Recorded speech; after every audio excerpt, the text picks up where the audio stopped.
آخر جنگ تک لڑنے کے لیے مسلمانوں کی مستعدی۔ پھر اس آخری وقت میں دو ایسے واقعات پیش آئے جن سے یہ اندازہ لگانا مشکل نہیں کہ جان بازوں سرفروش مسلمان آخر تک جنگ لڑنے کے لیے کس قدر مستعد تھے اور اللہ کی راہ میں جان دینے کا کیسا ولولہ خیز جذبہ رکھتے تھے۔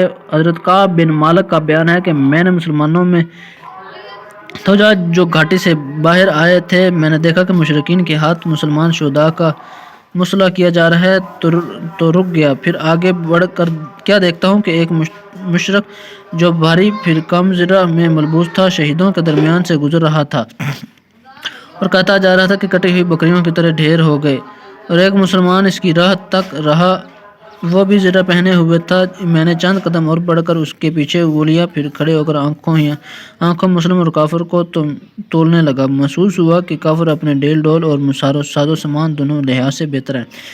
اب میں دونوں کا انتظار کرنے لگا۔ بالآخر دونوں میں ٹکر ہو گئی۔ مسلمانوں نے کافر کو ایسی تلوار ماری کہ وہ اپنے پاؤں تک کاٹتی چلی گئی۔ مشرک دو ٹکڑے ہو کر گرا۔ پھر مسلمانوں نے اپنا چہرہ کھولا اور کہا، کعب کیسی رہی؟ میں ابو جانہ ہوں، ابو جانہ رضی اللہ تعالیٰ عنہ۔